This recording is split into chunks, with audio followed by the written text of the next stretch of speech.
Hello and welcome to the Nutrition Digest podcast. We are your hosts and registered dietitians, Alicia Kugler, Tara Valenti, and Summer Williams, here to dish up the nutrition tea, dispel the myths, inspire, inform, and hopefully entertain. And with that, let's dive into today's content. What we are going to start with for today is just a little bit about ourselves, because we thought that would be perfect for a first podcast episode, so you can get to know a little bit about each of us individual crazy people. And how we know each other, and this podcast came to be born. Yes, that too. Why are we even here, and why are we even doing a podcast? Let's talk a little bit about each of the different things we're going to talk about today, so you know what you're in for today. So we'll talk a little bit about ourselves. We're going to also talk about what the heck is a dietitian anyway, because there's sometimes confusion about what is a dietitian and what is a nutritionist, and is there even a difference? And there is, and it might matter for you if you're trying to work with one and you're trying to decide who's going to be the best fit for you. A little bit about misconceptions about what dietitians are and what we do and what we may not do, and also how to spot nutrition red flags, because there's a lot of bogus misinformation out there, and we just want to talk a little bit about how to identify the stuff that may or may not be accurate and might be misleading. So Absolutely. With that, let's talk about ourselves. Woohoo! Alicia, why don't you go first? Okay. So So I'm the Canadian of the bunch and the tall one of the bunch. You are the tall one, Yeah. for sure. Yeah. So just a little bit of background about me. I grew up on a farm, and I actually didn't want to become a dietitian when I was a kid. I wanted to become a large animal veterinarian. Really? And that was my lifelong passion until in high school I got really, really sick. So I in and out of hospitals, seeing a lot of professionals. They didn't know what was wrong with me. It took them about 2 years to diagnose me with celiac disease. In that time, I saw multiple dietitians, and being really unhealthy, I kind of came to terms with the fact that I wasn't going to be able to physically handle being a veterinarian. And so grieving that, learning a little bit more. I had always been in the kitchen since I was a kid. Growing up on a farm, you learn about where is the food produced. You grow stuff in your garden. So then I shifted gears and I kind of ended up in this dietetics because I wanted to inspire and help other people that were going through similar struggles. And that's kind of what brought me to be a dietitian. Okay, Summer. So I became a dietitian a little later. My first degree was in advertising with an emphasis in art. And during that time, I was in LA and decided I wanted to be in the circus. So I trained really hard. The dream of my life was to be in Cirque du Soleil. And so I was training 6 days a week while going to university and working as well to get through college. And through many, many years and a lot of training, I finally got to accomplish my dream. So I was in Cirque du Soleil for a long time. And interestingly, and I pieced this all together later, is I was constantly on a calorie restriction. I was constantly trying to fuel my body to do 10 shows a week and training and everything, but I was exhausted all the time. I had my own napping couch backstage, literally with a sign on it for me, because I was sleeping all the time. And anyway, as my time through Cirque went on, I decided to retire and move on. I stayed in with fitness. I was a personal trainer and worked with a lot of people, and still started really digging deep into nutrition. But it wasn't until much later in my career as a personal trainer in corporate wellness that I wanted to go back to school as a dietitian. I realized there was way more I could do, and I didn't have the scope of practice just as a personal trainer, and I wasn't going to give any sort of nutrition advice until I had the right credentials. But I decided to quit my job, open my own small personal training business, and then go back to school. And so that is kind of where I all began to become a dietitian. I realized through my experience as an acrobat and as a performer, I've dealt with a lot of things that our clients deal with. So I have had a lot of body image issues. I really struggled with some of that self-deprecation and really hating how I looked, or being overly conscious, restricting calories. Also, how to fuel for sport and nutrition, how to really be able to do all that we want to do with the nutrients that we have and have enough energy. But finally, as I've gotten a little bit older, I'm now in that age where I am starting to go through my perimenopause journey. So that's really front of mind too, is I'm dealing with, some of that weight gain, some of these issues that are things that we all are experiencing as women as we get older. And so I feel like I just really wanted to be able to help out in ways that I kind of understood and things that I was going through as well. And that's kind of why I decided to go on this journey. Love it. I love Thanks, it. dude. I feel like I like just gonna toot our own horns over here, but I love how we all come to this from such different places, but there's also so much overlap. Oh, 100%. I think our background in fitness and having that desire to help people is really what kind of brought us all together. But what about you, Tara? Tell us. Yeah. Where'd you come from? It took me a while to come to dietetics as well. Like I had a whole career before this and everything. But for me, what really kind of sparked my interest in nutrition was actually getting hypothyroid when I was in my early 20s. I didn't know that. So yeah, interestingly enough, the doctor said it was stress induced. So I had a lot going on in my life at the time and my body just wasn't working the way that it should. So we did a bunch of testing and discovered that my thyroid was kind of like crapping out on me. But I didn't want to take medication. I was like, I don't know, for whatever reason, I was like in my early 20s. I was like, I don't want to be taking medication for the rest of my life. Like, how can I avoid this? So I dove into nutrition and I started, air quotes here, doing my own research, right? And like, this was the early days of Google. Okay. But I was like reading books and I was like trying to get as educated as I could on how to support the thyroid through nutrition and how to like essentially cure hypothyroidism with food. And spoiler alert, you can't. But what I also discovered was there was so much bullshit out there. Like, so much snake oil on the market and people were just trying to profit off of people who are desperate to feel better. And I found that to be incredibly frustrating. And with my limited knowledge at the time, I was trying to differentiate between the fact and the fiction. And I was having a hard time. And I decided, you know what? I'm actually just going to go get a degree in this so that I am educated and I can differentiate the facts for myself. And in that process, I kind of, went down the rabbit hole, lots of life changes, lots of different experiences, ended up working in clinical research after I graduated and really dove into kind of that like chronic pain and inflammation side of nutrition. And then got really into running and kind of like rekindled my love for that sport. And now I just have like this passion for performance nutrition and that side of the field that's like so different from where I originally started. But that's the stuff that like really gets me excited and lights me up is like the body composition and performance nutrition side of things. So that's a little about Tara Valenti. Mm-hmm. That's really cool. Yeah, I was gonna say I can really relate to like the shift because I feel like for a lot of us we enter into nutrition with health in mind. We enter nutrition with relationship with food in mind. And then once you kind of discover that bug of the sports nutrition performance stuff, it is very exciting to kind of like get down that realm. Yes. And it's not even just working with like these elite athletes.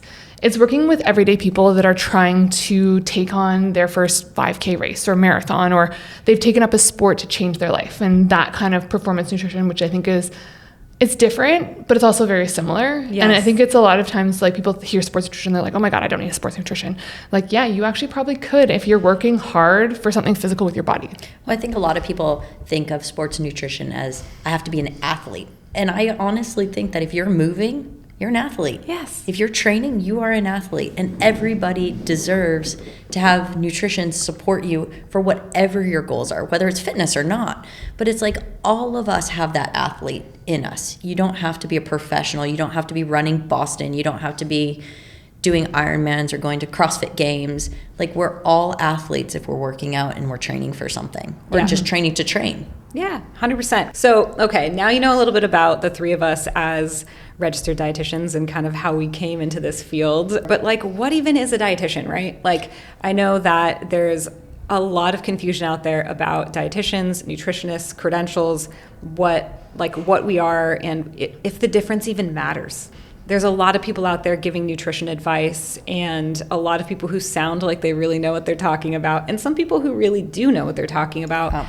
So like, what is a registered dietitian and why does it matter to have that RDN credential? Yeah, I think it's so important to understand. And they're both great. You know, just if you, sorry, not just, if you are a dietitian or if you are a nutrition, they're both nutritionists. They're both incredibly important and very knowledgeable. But I would say the main difference between a dietitian and nutritionist is the level of education, scope of practice, and then the regulatory body that dietitians have to fall under to practice. Yeah, and I think for like you can have amazing nutrition professionals that are like PhD in nutrition research that are nutritionists, and then I think it's just like it's that difference of like we're regulated healthcare providers. So let's dig into that. So what would you guys say are some of the main differences with the education portion of becoming a dietitian versus a nutritionist? I would say formality, depth, and duration. So registered dietitians go to college and get a 4-year degree. It's now required for dietitians to also have a master's degree in nutrition. And then we have our clinical rotations and our dietetic internship that we all have to do, which is many, many hours of actual practice with patients in oftentimes a clinical setting. There's a community aspect as well.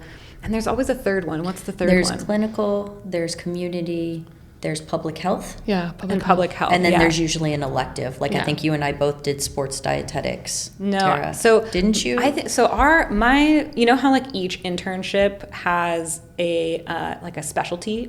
So mine was research. Was it? Okay, I didn't realize that. I really wanted to do research, but anyway. So as I was saying, the formality. So it's a formal education.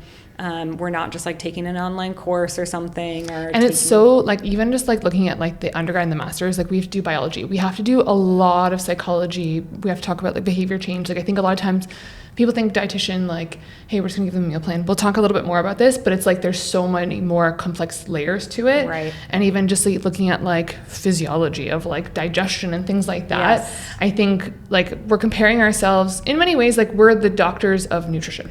Yes, yeah, and I wish we could call ourselves that. Would be great. Because it would be awesome. But yeah, so that's the depth piece, right? So we actually dive very deep into the sciences. We have to know biochemistry. Like this is really metabolic biology that we have to be experts in order to get to this point where we're able to actually work with human beings. And so that piece of things, like the actual depth and then the clinical practice, I think is a primary difference. So what were some of the things that you focused on during your clinical rotation? For me, I was in a smaller hospital, so I had a little bit of a mix of everything, but I had time in the burn unit, I had time with in the ICU, I had to watch surgery to have a tube placed in, a G-tube. Those were, and I had a little bit of psych as well. What did you guys have to focus on? Mine's a little bit different because I was in Canada. So my thing was I had to do inpatient, outpatient, community, public health, food service. So there was a big piece of food service. Food Science in a lab. And I think I blocked out the food service part because I hated it so much. Yeah. I had fun. Yeah, because like they break up clinical into like inpatient and outpatient, and so like for like I dealt with diabetes, I dealt with weight loss, I dealt with like metabolic syndrome. When I was more in like the hospital setting, I was more in a complex continuing care setting. So it was like these cases that people were like in a coma for many, many years. Like how do we manage their nutrition needs, and like people that may be there for like a shorter period of time, but still longer, like a month in like a hospital setting, and like what are their requirements, and dealing with bed sores and all that fun. Yeah. Oh yeah. I know. I blocked out tube feeding. That's what I blocked out. Yeah, that was such a big segment. Yeah, mine sounds a little similar to yours, except summer. Except I was in a big hospital in upstate New York. Wow. And we did also have burn unit ICU, which I rotated through. But also I did cardiac rehab from transplant. So we worked with some transplant patients, which was really interesting. I did like PICU, NICU, all kinds. We rotated through almost every medical specialty in the hospital. I did like pediatric allergy. I did all kinds of stuff. That's cool.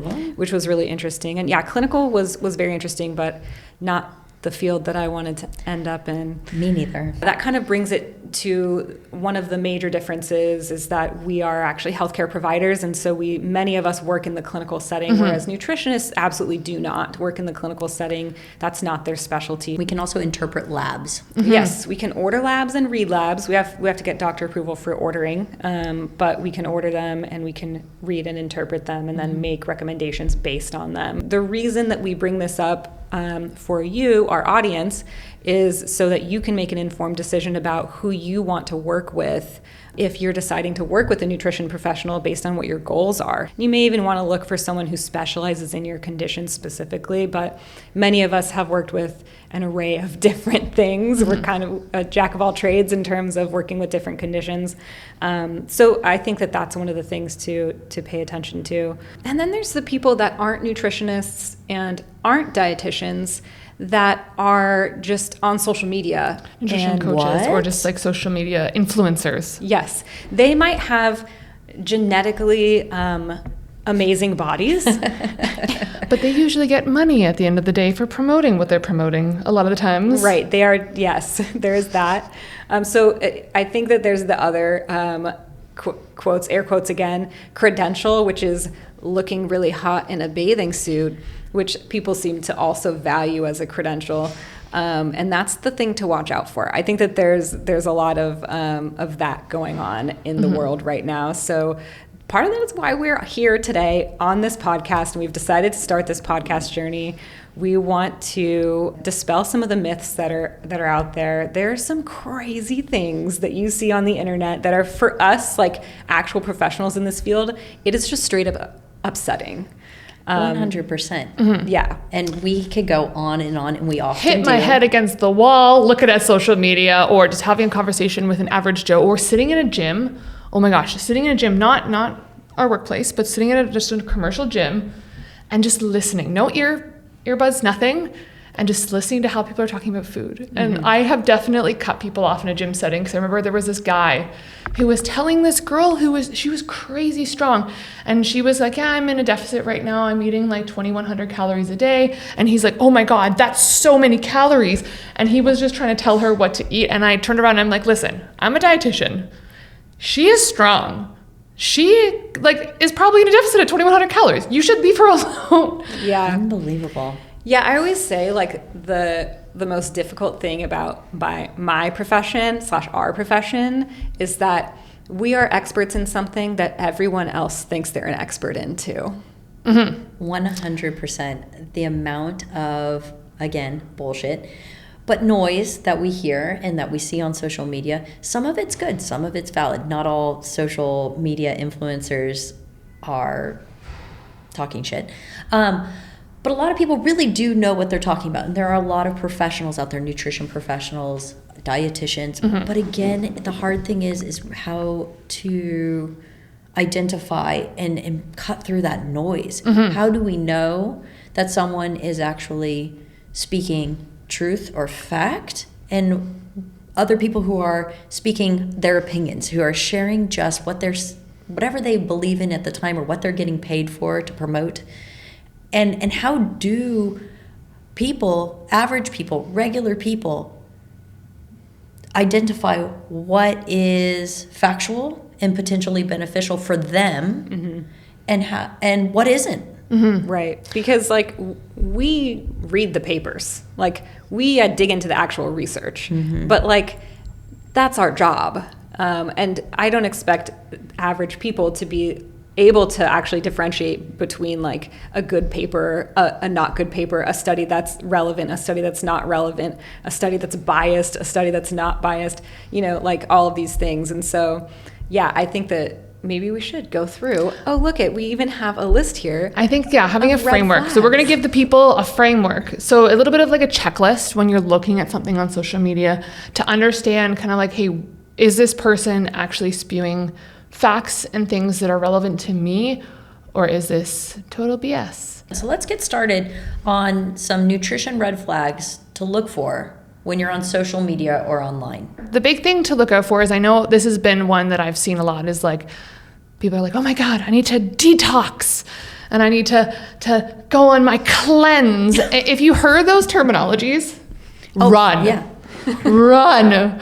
Because usually that terminology is implying there's some sort of like something diuretic, some sort of like laxative that you're going to be, or like you're being super restrictive. You know, people, you have liver, you have kidneys, you have your lungs. There is things that are going to be detoxing naturally. So if you kind of hear that terminology and like if you're hearing like, hey, this is a flat belly overnight fix, or like you're gonna reset your hormones in 3 days, or I'm gonna jumpstart your metabolism with this, whatever it is, like if it's like a quick fix, if it's like a red flags, like they're making promises, run away. That's a good one. Usually those cleanses and stuff, they call it a cleanse, but it's literal starvation. We do not recommend that. Starvation. It's a VLCD or very low calorie diet. Laxatives. Laxatives. Like, that used to be really big in the early 2000s. Oh yeah, It was like- have fun sitting on the toilet. Yeah. Ugh. Okay. Second thing, fear-based nutrition messaging. So this is brilliant from a sales standpoint. They're tapping into your own fears and giving you anxiety, and they're doing so to sell you a product or a plan. Key examples of this would be like demonizing entire food groups or specific foods. Carbs tend to be very demonized, and we all are big fans of carbs over here. I'm sorry, but let's just go in again. What are carbs? Oh, that's energy that fuels your body. Yes, exactly. Yeah. Helps our brain to function, help us be better human beings. Yeah, also provides joy and happiness, which is important. Also, gluten tends to be one, which we already talked about a little bit earlier today, that people are afraid to eat or think might be bad when maybe they do not have a condition that requires them to avoid it. Seed oils are a big, very popular one right now. Dun, dun. We should probably do an episode on seed oils. And so kind of like telling people, you know, oh, if you don't understand all of the words on the label of the nutrition label, all of the ingredients, then, you know, they're chemicals and you should watch out and you shouldn't eat them or whatever it is. These fear-based messages are oftentimes designed to scare you into buying a product, and they're oftentimes based in very little actual fact, but they're very, very effective. So that's a red flag. If they're, you know, giving you a hard rule, like if you eat this, you're poisoning your body, that's probably not entirely accurate. It's probably an overstatement. And I would say ask a professional if you are curious. And I would also just add on there, a lot of times this fear-mongering nutrition, it changes. So it's like, oh my God, you shouldn't have dairy. And then the next minute you're like, oh my God, now, okay, it's all about dairy's back. And like, oh no, actually have almond milk. Oh no, actually have hemp milk. Or like, it just changes all the time. And so like, that's one thing too with the fear-mongering, it's like, it's gonna change. Yeah. And so that's kind of like something you have to look out for. And if you feel like all the different messaging is like conflicting with each other, it's like, probably there's a red flag there. Yep. Totally agree. Next is what I eat in a day without context.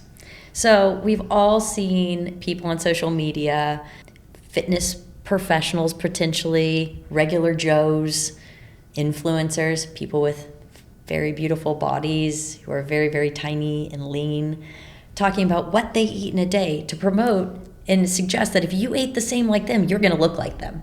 And that is just not realistic. It promotes unrealistic standards.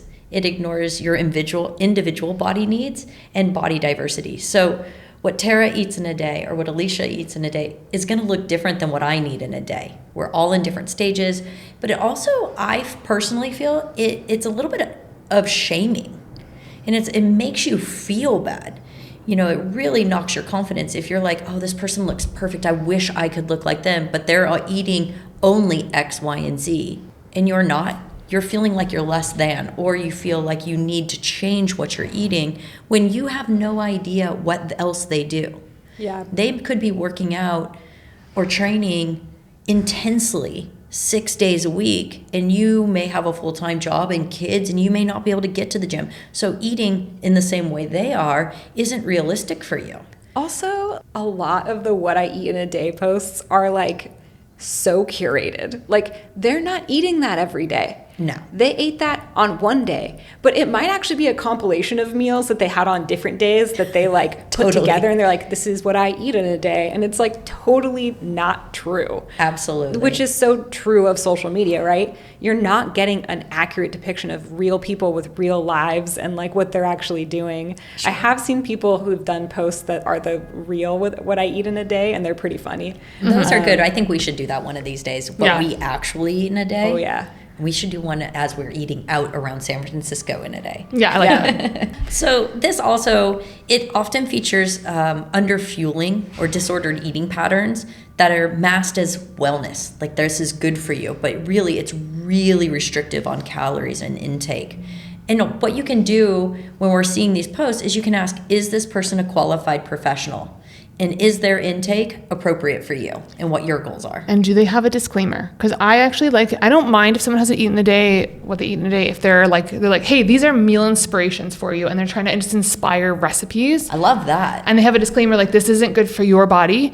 Like there is some that are better there, but for a majority of people, it's not. It's underfueling. And I've also seen the opposite where it's like the binge eating cheat days, which promotes a very unhealthy relationship with food, that you Totally. can only eat these foods if you have a cheat day. I hate that phrase. I hate Yeah. that phrase.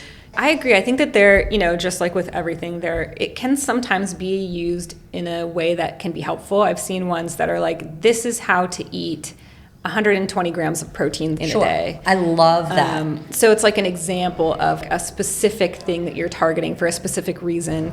But yeah, so view that with a suspicious lens, I would say. So kind of like tapping into that, because I know you're kind of mentioning like, is this person a nutrition professional? And I think that's just like in general, when you're looking at just accounts, if they're calling themselves like a health coach, nutritionist, dive a little bit deeper into that. What does that actually mean? Do they have formal training? Do they have like a master's? Do they have an undergrad? Like what is their background? Like look into that, because a lot of times they'll actually put that in their bio. Or you can Google that person, find them on LinkedIn, find them online, and figure out what their credentials actually are, because this is so important. You want to really be trying to kind of gravitate more towards the dietitians out there. And like, there's a lot of doctors out there that have some good information online, but also being wary of that too, because I know, I'm not going to mention names, but I grew up in an age where I remember watching TV and there were certain doctors online giving dietary advice. I'm not naming names. And that person had nothing to do in the field of nutrition. And their education, when you actually looked into that person's education in nutrition, it was one course that they did. Mm-hmm. So you have to be weary of that. And I'm not putting down doctors in terms of giving nutrition advice, but just be clear of like what their background is in terms of their education. I love that you mentioned that. So the next thing on our list here, besides credentials, is over-reliance on supplements. So if somebody is really pushing, they're a pill pusher, and they're pushing like powders, pills, shakes, all of these kind of non-whole food ingredients as like absolutely essential for your health. Like greens powders are really popular right now.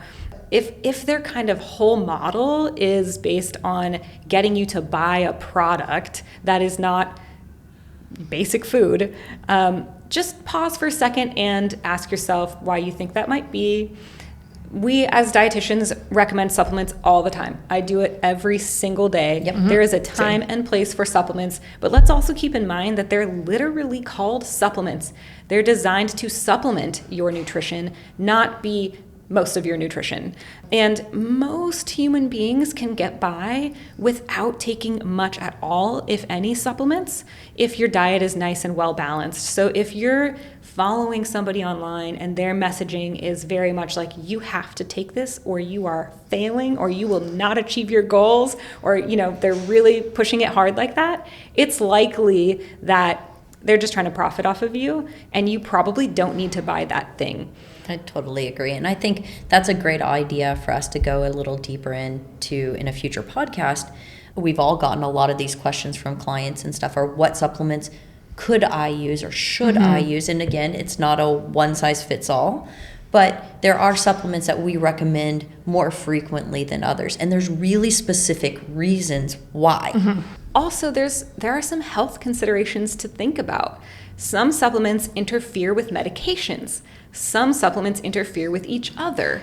There's timing issues. There's absorption issues. There's different things that need to be taken into consideration rather than just like blindly taking 12 pills a day Sure. and not knowing like what one does what one might cause this or that. And so it's important to be very informed when deciding to take supplements and which ones you're going to take and when and what for.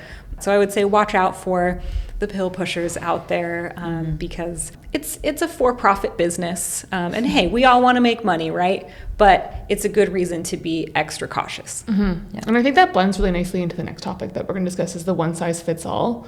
Because I think sometimes people make the assumption that it's like, hey, this is the supplement stack that everyone should be having. Absolutely. I'm constantly, I would say on a daily basis, you see influencers on whatever social media you're on, or even sometimes on TV shows, publicized, take this group of supplements, take this stack, and this is going to, again, make you achieve your goals. It's going to help you automatically lose weight. It's going to help you balance your hormones. It doesn't work that way. We are not all one singular body. Every single one of us has differences within our physiology, our goals, our gender, where we're at in life, and just how our body metabolizes different things and utilizes different nutrition. No, that's 100% true. Yeah. There's so many different considerations. And I think going back to this plug about dietitians, like one thing that we do is we're putting together all the evidence, all the things about the unique individual, what their preferences are. And I think it's almost like you have to put puzzle pieces together when you're looking at a dietitian. Whereas you have to be cautious of sometimes these influencers where they're just saying like, doesn't matter what your condition is, doesn't matter what your stage is, like this is what you need. Yeah. Which you have to be careful about. The next one that I want to go into is the before and after photos with unrealistic transformations. And I really want to talk about this one because this is something I'm really susceptible to, but I feel most of us are. It's so easy to look at somebody and say, oh my goodness, like they went from this weight to this weight, or they went from being normal and totally healthy to shredded. And we all want to be there. We all want to reach those physical goals that we have. We all have those surface level, and that's not a bad thing. Those very realistic visual goals that we want to achieve. We're human. Exactly. And I always talk to clients when I'm first working with them and ask them what their goals are. And usually we dig deep. We're talking about health goals. We're talking about lifestyle changes. But we all have some sort of honest physical change that we want to see. We want to look better in our clothes. We want to have our clothes fit better. We want to be a little bit more muscular.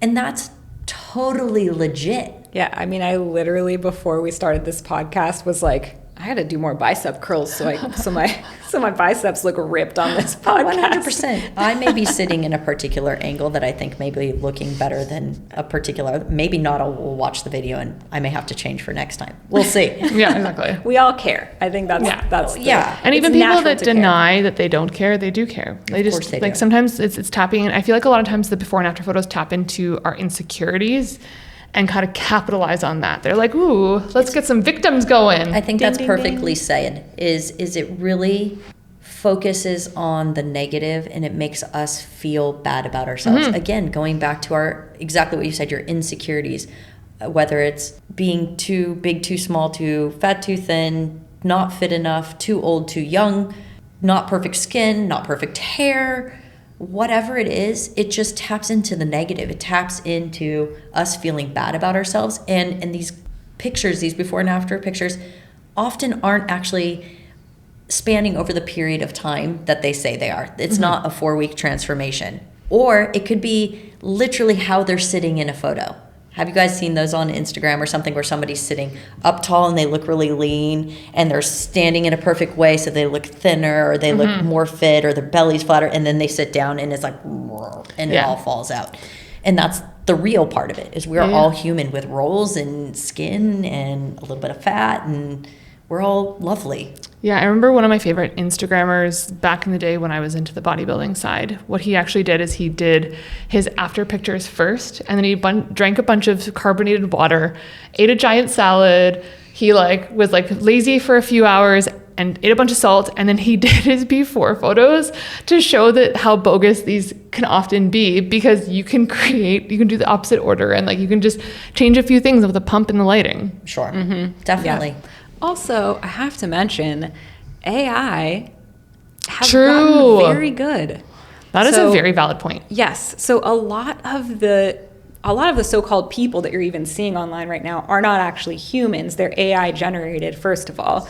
But it's really easy to just go online and adjust images based on AI or using AI so that you can create a before and after that, are totally not even legitimate and real. It's not even a real person, or maybe you use a real person for the before image and then the after image is entirely AI generated. So here we are creating these false realities, and these are the things that our poor human brains are seeing. We're perceiving it as real, and we're thinking man, why can't I make that transformation? Why can't I do what that person did? And the reality is that person didn't do anything. That's not even real. Yeah, and if we didn't use AI, it could have been photoshopped or something like that. We don't know. And all it does is make us wish we looked like them, but feel worse about ourselves. So let's dive into the next one. Product push with no disclosures. Basically, this is kind of similar to the supplement one. Essentially, we're looking for transparency when people are pushing products. So this doesn't necessarily mean supplements. It can mean food products. It can mean literally any product. There's a lot of I shouldn't name brand names, but I know there's a lot of networks of protein powders and creatine supplements, and then a lot of people are pushing those. Even just supplement stacks where you get your little package of morning and night that sometimes people are not disclosing that they get a kickback from it. Right. Yeah. And so that's something you want to look for as well. There should be a hashtag ad or a sponsored, or they'll put this is an affiliate link. So if they're being very transparent about it, then they're doing their due diligence, right? But if they're just pushing you products and not disclosing anything, again, that might be another red flag. You also get that a lot. There's a very popular one, and again, not going to name names, but there's a greens powder, for example, that is often touted and recommended on a lot of podcasts of all different genres, really, but is either an ad or is talked about and recommended very highly. And again, not saying it's not good, I'm not saying anything negative, but you hear about it all the time. But chances are, whoever is promoting that product is being paid for that. Yeah, not chances. They for sure are. Yeah, 100%. Okay, 100%. It's a fair. sponsor, right? So I know the powder you're referring to, and I know that they pay really well. And so it's of course they're going to go on their podcast and be I use this powder every day. My life has changed. Yeah, and I feel amazing and all that because they're getting paid beautifully to do so. We only have a couple more for you today, and then we will wrap this baby up. So the next one is anti-professional messaging. Yeah, just putting down the dietitians, putting down the doctors. I feel like there's a lot of the conspiracy theories that are going around right now in the day and age of AI and social media too. I feel like there's a lot of messaging around dietitians are just old hospital ladies that just will give you a food pyramid and send you on your way, or doctors don't know anything. They're lying to you to push these pills, and yeah, a lot of that messaging out there. There is, and it's funny because it's usually so not accurate. When they love to bring up the food pyramid, and we're over here dude, we haven't used that in I don't even know how many years. No. And 20 people years? who are not in nutrition or dietetics love to talk about it. Oh, well, the food pyramid, and I'm I'm sorry, I don't even remember what it looks like or what's on what. Yeah.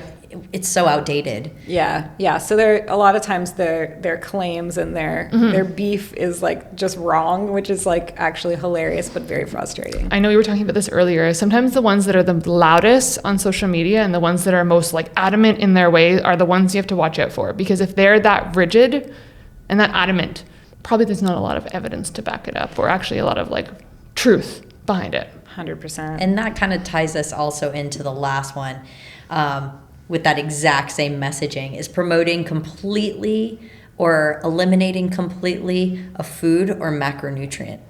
So for example, and just because I heard this yesterday in a conversation with a friend, they were recommended to completely eliminate seed oil, 100%. And again, we'll do a podcast about this later. But if you're claiming, or if you're hearing someone claim that a food is completely bad, or it's going to cause a disease or contribute to the risk of a disease, you should really think of that as a big red flag. And exactly what you guys were just saying, the loudest voices that we hear about this are often the least knowledgeable or the least accurate. We all know, or we should all know, and we would love for you all to know, that not one thing is completely off limits unless you have a particular medical condition where you really actually can't have this food. Celiac disease and gluten are one of them. But seed oils, for example, just as a quick summary, eating or including seed oil in your diet is not going to make you die. You're not going to get cancer and die if you have seed oil sometimes. And nor are you going to be drinking seed oil or only eating seed oil as your main source of fuel or nutrients in your body. So we just have to really think about it and take that step back to say, is this actually accurate? Is this kind of fear-mongering behavior to make us scared, to make us buy a product? And is it backed by science? Because realistically, there's very few things that we want to or need to eliminate in our diet completely. Fried butter may be one of those things. Can't you get that like sometimes at like fairs or something? I don't know. But also foods that are past their best before date and have gone moldy. Okay. Yeah, okay, come on, think about it. Spoiled and moldy food, Yeah. maybe, unless it's blue cheese. Yeah, depending on the mold, right? Blue cheese is great. Penicillin. So I hope that this summary of different things to watch out for has been helpful for you guys, just to kind of break the list down, so to refresh your memory, since we've been talking about this for a little while here. We want to watch out for quick fixes, detoxes, fear-based nutrition messaging, what I eat in a day posts without any context, lack of credentials, over-reliance on supplements, one-size-fits-all nutrition advice, nutrition misinformation disguised as science, before and after photos with unrealistic transformations or just straight up fake transformations, product push with no disclosures, anti-professional messaging, promoting completely eliminating a food or macronutrient such as seed oils or carbs. So keep your eye out for those. Also keep your eye out for people that are extremely enthusiastic and passionate but don't actually know what they're talking about, because just because you are passionate and maybe very beautiful does not mean that you actually know what you're talking about. And we hope you join us for our next podcast episode coming out soon. And I think that does it for today. Yeah, keep Thank coming you. back. Yeah, and thank you again for listening to our very first podcast. Hopefully this is going to be first of many, and we're super excited to be doing this and hopefully teaching everybody some really awesome nutrition information and helping you cut through the noise and the bullshit that's out there. We love you. We think you're beautiful. And that's all for today. Peace out.